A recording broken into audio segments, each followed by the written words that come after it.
क्रिस्त में मेरे प्यारे मित्रों, चालीसा काल का शुभारंभ करते हुए राग बुधवार आए हुए हैं। आज हम शुरू कर रहे हैं उपवास काल या चालीसा काल। ये काल हमें याद दिलाते हैं कि हमें प्रार्थना, तपस्या, उपवास और दान धर्म के माध्यम से अपने आप को नवीनीकरण करना है। ये एक नवीनीकरण के तरफ एक सफर है। अपने आप को और सारी दुनिया को नवीन बनाने का एक कोशिश। हर साल हम इस काल का शुभारंभ बहुत जोश से करते हैं, बहुत प्रतिज्ञाएं लेते हैं। हम ये परहेज करेंगे, वो परहेज करेंगे, सब कुछ। लेकिन चलते चलते हो सकता है चलते चलते हम में से हमारा उत्साह सब धीमे हो जाते हैं और हम और दिन गिनना शुरू करते हैं जब ये खत्म होगा, जब हम फिर से मौज मस्ती कर सकेंगे। लेकिन मेरे प्यारे मित्रों, आश वेडनेसडे या राग बुधवार हमारे आध्यात्मिक जीवन के आनंदमय एक चरण का शुभारंभ है। आप पूछेंगे मेरे से, आनंदमय क्यों? आनंदमय इसलिए कि हम प्रभु के साथ, ईसा मसीह के साथ ये 40 दिन प्रार्थना में, उपवास में हम व्यतीत करने जा रहे हैं। देखिए, हम इसका शुभारंभ कैसे करते हैं। शुभारंभ हम करते हमारे अहंकार के सामने, हमारे बौद्धिक क्षमता के सामने हम नतमस्तक होकर उनके सामने हम बोलेंगे कि हम ना, हमारा अहंकार हम छोड़ेंगे, हमारे बौद्धिक क्षमता पर हम अभी भरोसा नहीं रखेंगे। ये बोलने के लिए हम ये राख उठाते हैं और हमारे माथे पर क्रूस का चिन्ह बनाते हैं। देखिए मेरे प्यारे मित्रों, हम सबके लिए प्यारा है हमारा चेहरा, है कि नहीं? हम सबके लिए प्यारा है हमारा चेहरा। हम बहुत प्यार करते हैं अपने चेहरे को। उसका सजावट के लिए, रखरखाव के लिए हम क्या क्या नहीं करते हैं। जब हमारे चेहरे पर पहली बार एक पिंपल दिखाई दिया था, एक फुंसी आया था, हम कितना चिंतित हो गए थे। लड़कों से ज्यादा लड़कियां बहुत चिंतित हो गए थे। वो मिटाने के लिए हमने बहुत कोशिश किया, और जितना कोशिश की उससे ज़्यादा कभी कभी क्या, रेत के, समुद्र तट के रेत के समान अपने पूरे चेहरे पर फुंसियाँ आने लगी। जब हमारे एक बाल सफ़ेद हो गए थे हमारी जवानी में, हम कितना चिंतित हो गए थे। उसको फिर से काला करने के लिए क्या क्या नहीं किया आपने।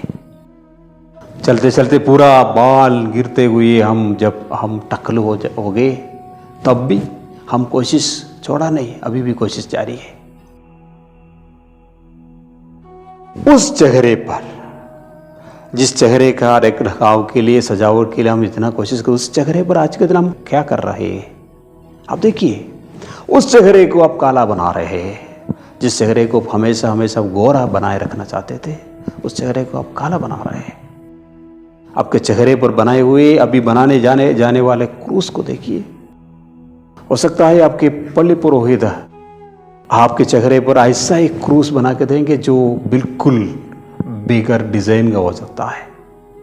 आप चिंता करेंगे, आप सोचेंगे अरे फादर के क्रूस बनाना तक नहीं आता है क्या? लेकिन एक चीज हमें ये सिखाता है, तुम मिट्टी हो और मिट्टी में मिल जाएगा।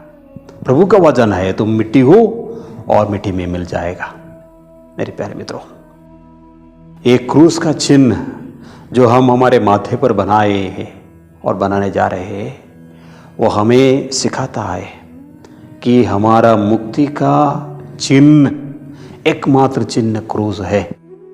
हमारे जीवन में जितना भी कठिनाइयाँ, मुसीबतें आ जाए, सबके सब जितना भी क्रूस आ जाए, सब हमें मुक्ति दिलाएंगे। देखिए, हमें से अधिकांश लोग जब कभी मौका मिलता हम आईने में हमारे चेहरे देखते, दर्पण देखते अपने आप को ना। हम अपने आप को देखें, हमें अच्छा लगता है, चाहे दूसरों को अच्छा नहीं लगे। लेकिन मेरे प्यारे मित्रों, क्या आप कभी सोच के देखें कि जब आप दर्पण में देख रहे हैं तो आपका दाहिना साइड आपका बाएं साइड और बाएं साइड आपका दाहिना साइड जैसे दिखाई देता है, लेकिन आप इस पर बिल्कुल चिंता नहीं करते। जब आप आपके दाहिने गाल पर कुछ सजावट करते हैं तो बाएं गाल पर मिल जाते हैं। आप चिंता करते उस पर? नहीं। यही दुनिया है। दुनिया जैसा कि कोई तात्विक बताता है, माया है। इस दुनिया में कुछ नहीं रखा है। एक जमाने में मैं मेरे बाल पर बहुत चिंता करता था, बहुत उसका रख रखाव के लिए बहुत कोशिश करता था। लेकिन जहां हम आजकल में कार्यरत हो, मैं युगांडा आने के बाद मैंने देखा कि लोगों के पास बाल ही तो नहीं है। जो है वो तो बहुत स्ट्रॉन्ग केली बाल आता है तो लोग मुंडन करवाते हैं। महिलाएं नकली बाल लगवाते हैं, इनके पास बाल ही नहीं है तो। और बच्चों को, स्कूली बच्चों के लिए, जब तक आप 12वीं पास नहीं हो तो तब तक आपको बाल रखना ही मना है, आपको पूरा मुंडन करना है। और पूरा आदमी लोग, पुरुष प्रजाति पूरा अपने सर पर मुंडन करवाते हैं। तो मैं भी ऐसे ही कुछ करने की कोशिश किया। ये बाल में तो कुछ रखा ही नहीं है। ये उपवास काल, चालीसा काल और आज का राग दोबारा में याद दिलाता है, ये दुनिया में हमारे लिए कुछ रखा नहीं है। हमें आने वाले दुनिया के लिए, अपने आने वाले जीवन के लिए कोशिश करना चाहिए।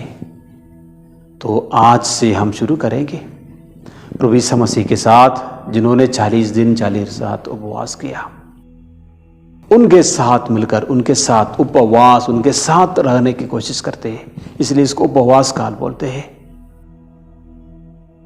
आइए हम पूरे दिल से कोशिश करें कि प्रभु के साथ रहे, प्रभु के समान रहे और प्रभु के करुणामय चेहरे का अनुधावन करें।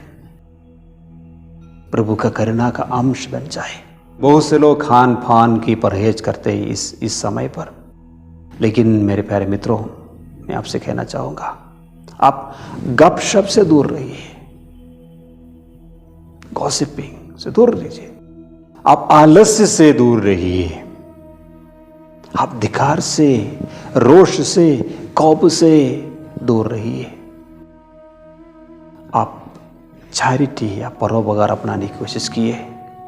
जो परोपकार, जो सामने वाले को, आपके भाई बहनों को, वो जैसा वो है वैसे स्वीकार करने वाला परोपकार अपनाने की कोशिश कीजिए। तब जाकर हम प्रभु के समान बन जाएंगे।